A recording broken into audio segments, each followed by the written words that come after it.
niin se näyttää kaukaa katsottuna oikeassa valossa.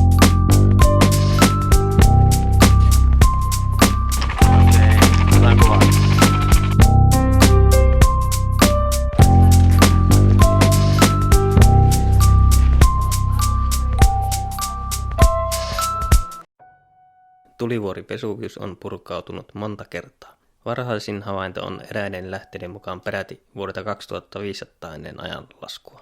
Isoja purkkauksia on ollut viimeisen 17 000 vuoden aikana 8 kertaa. Tunnetun isoista purkauksista on vuoden 1979 purkaus, eli noin melkein 2000 vuotta sitten, jossa kaupunki tuhoutui täysin ja peittyi 4-5 metriä syvään tuhka- ja hohka-kivikerrostuman alle. 3000-4000 ihmistä kuoli kuumaan tuhkaan ja myrkkykaasuihin, kuten hiilidioksidiin, sen tunkeutuessa kellareihin, josta ihmiset etsivät suojaa tuhkasateelta. Jonkin ajan kuluttua purkauksesta puolen yön aikoihin pilvi syöksyi alas vuoren rinteitä. Nykyisin tällaista purkauspilviä sanotaan pyroklastiseksi tuhkapilveksi, jonka nopeus saattaa olla satoja kilometriä tunnissa. Maa järisi. Meri vetäytyi taaksepäin ja vyöryi sitten rantaan. Tätä sanotaan nykyisin tsunamiksi. Osataanko tulivuoren purkauksia ennustaa? Vuoden 1979 purkauksessa ihmiset eivät olleet tietoisia Vesuviuksen luonteesta tai edes siitä, mikä tulivuori on, joten purkaukseen ei ollut osattu varautua.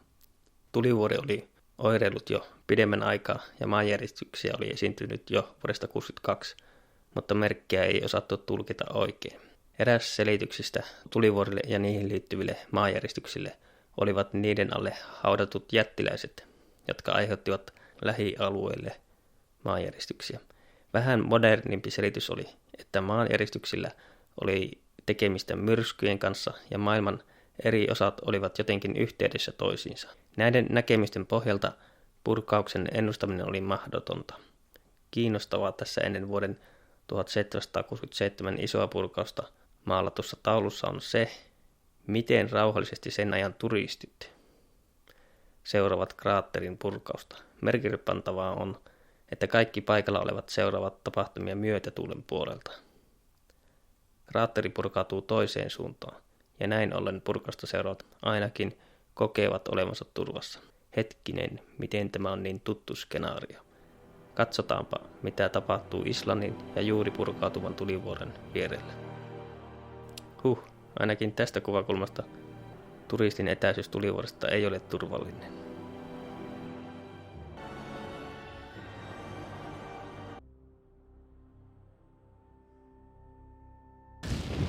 This is the biggest crater, obviously.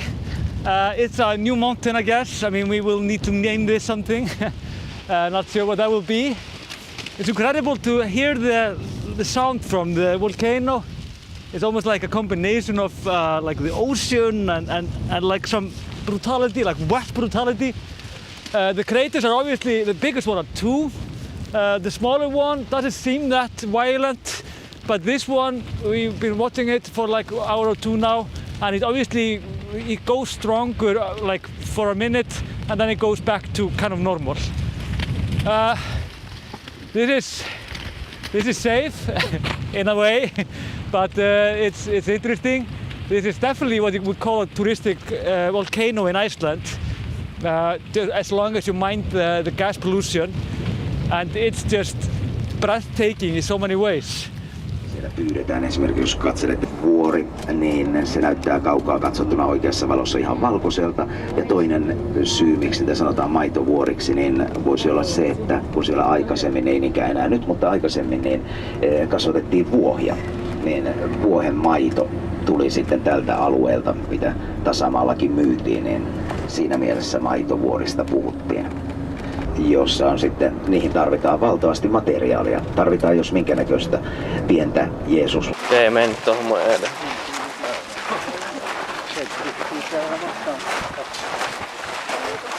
Se on mutta hyvää kuntoa.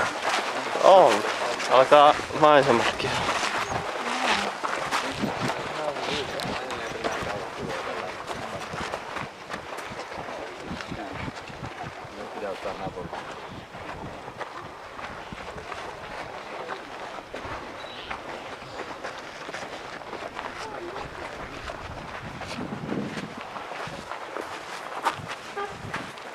Okei, nyt lähdetään kiipeämään tuonne.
Okei, otetaan kuvaa tästä. No kuvaa tuonnekin päin, tuossa on tuo mistä me tultiin.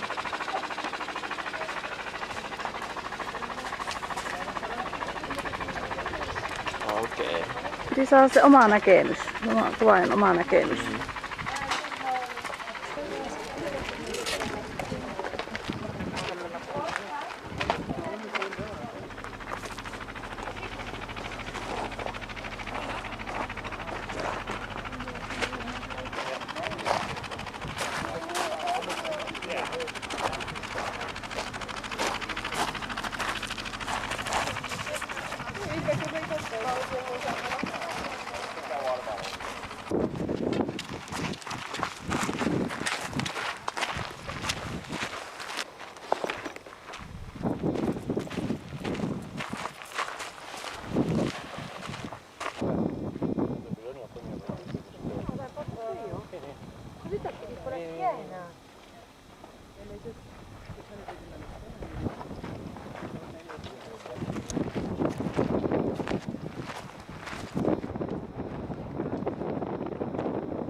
Hacking in the Smokies today.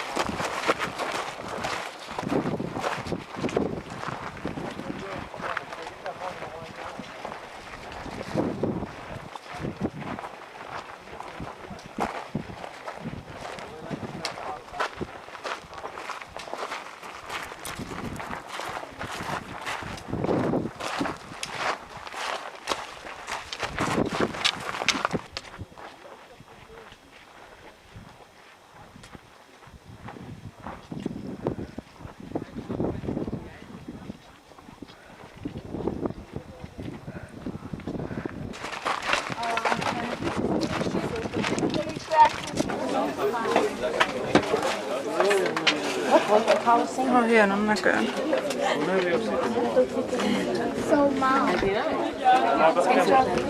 No, turtle. Paljonko nyt sen näkyy tämmösen 5 euroa? Missä nää näkit? Tuossa jossakin lukki. Tuolla se on pääkalla. The box is 5 euro. Se on melkein hienompi. Okay, Oh. no problema.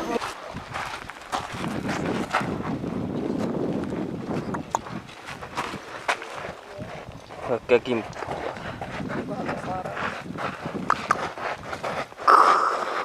Kurkkuu hyökkää ja puraaseen valtimasta.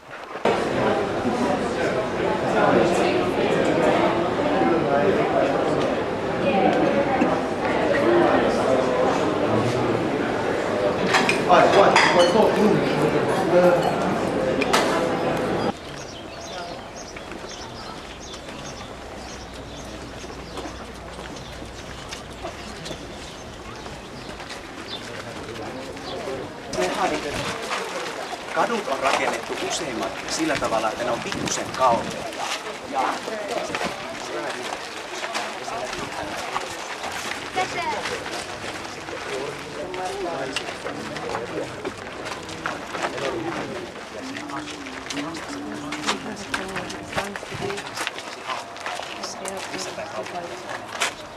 Ja sitten kun jäi vaaliin, miehet sai äänestää. Naiset ei eikä oikein äänestää. Kerran vuodessa oli sitten vaali ja valittiin kaupunginvaltuustoon. Ja yhtäkkiä tuli jo melkein äänestä, että tulossa on onttokohta. Ja sitten kun oli ymmärretty, mitä niissä onttokohdissa on, niin osattiin varautua siihen, kun löytyi onttokohta.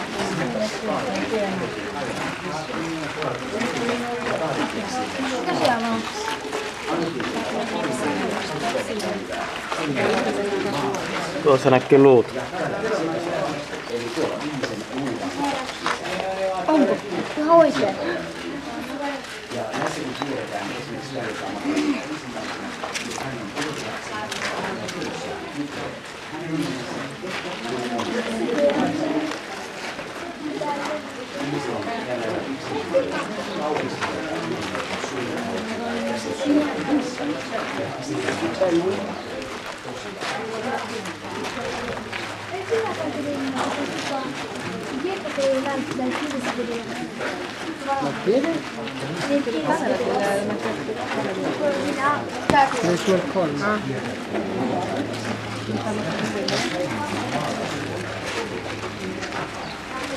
Spaccato. Magari stasera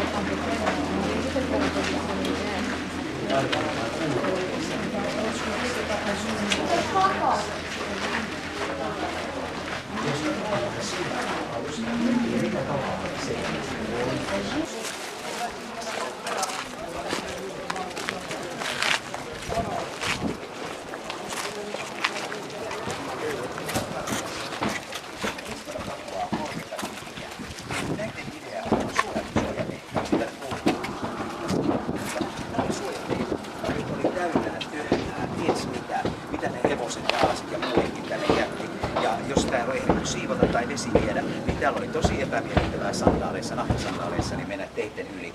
Sen takia täällä on joka paikassa suojateitä, astuttiin näitä kiviä pitkin. Koppoiraa. Mosaikki. Se on jäljitelmä, koska alkuperäinen Suojatie.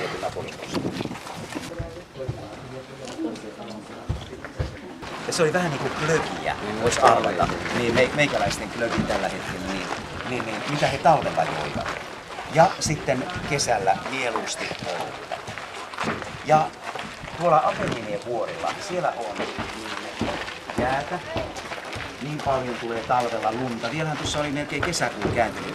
Ihmiset lensi Napoliin ja sanoi, että nähtiin lentokoneesta niin vielä vähän ennen Napolia niin lumihuippuisia vuoria. Ja se pitkälti kesään riitti lunta ja jäätä. Ja sitä osattiin jo hyödyntää. Siellä tuotiin niin sieltä vuoristosta tänne lunta ja jäätä.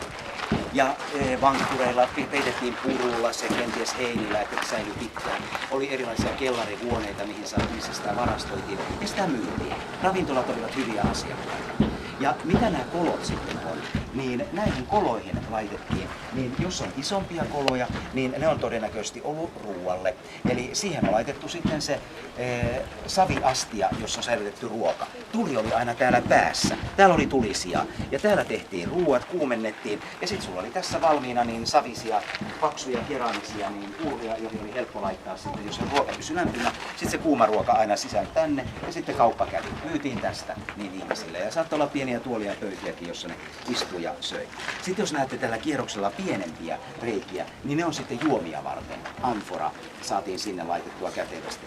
Ja juomaa saatiin viilentää, just ostettiin sitä lunta niin, baariin ja sitten niin laitettiin siivilään lunta ja viini kaadettiin esimerkiksi sen lumisen siivilän läpi, jolloin saatiin kylmää hyvää juomaa. Tai olut saatiin kylmentää sillä tavalla.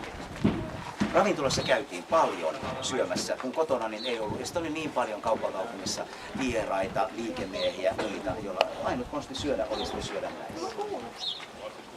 etiikettiä kuin nykyisin. Nykyisin ihmiset haluaa mennä aina mielellään yksin vessaan, mutta monet asiat oli eri tavalla. Niin kristinuskon tulon jälkeen niin ihmiset muuttu tavallaan häveliämmiksi monissa asioissa.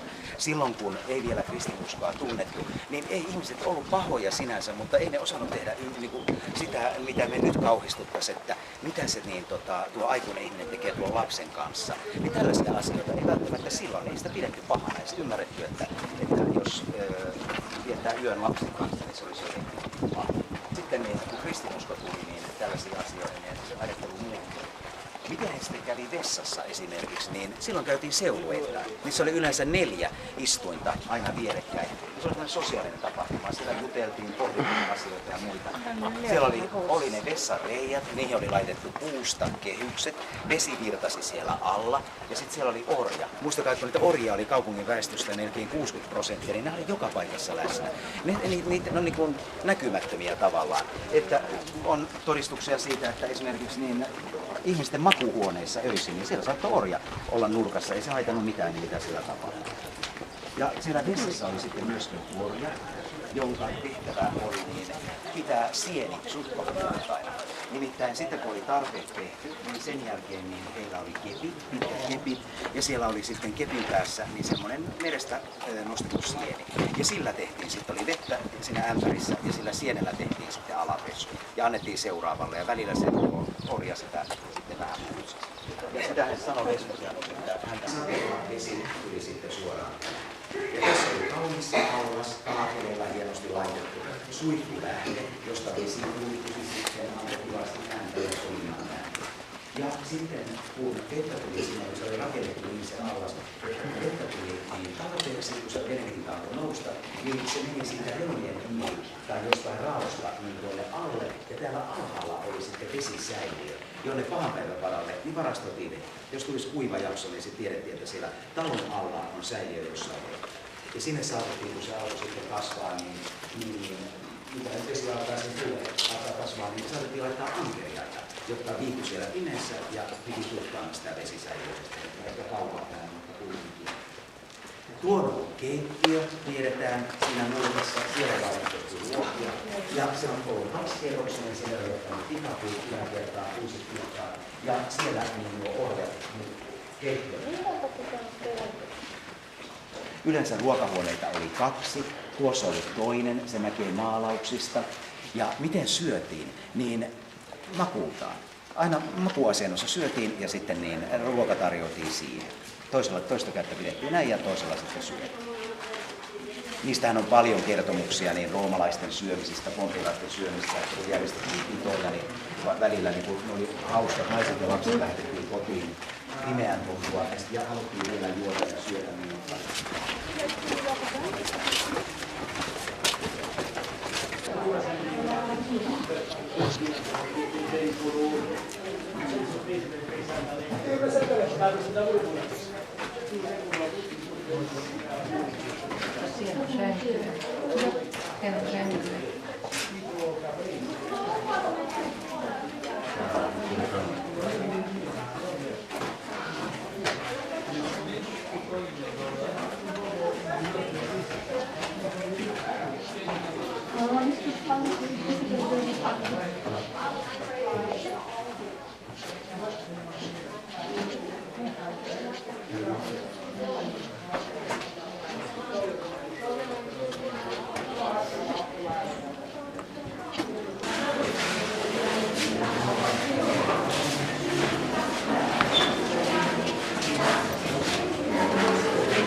Mutta sitten se teattori veti maaseudulle.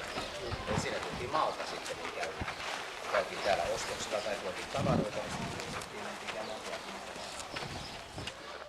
Ensi jaksossa muun muassa käydään syömässä Napolissa yhdessä maailman ensimmäisistä pizzerioista, jossa Italian kuningatar Margherita vieraili vuonna 1899 ja sai nimikkopizzansa. Täytteet mozzarella, basilika ja tomaatti valittiin Italian lipun värien mukaan.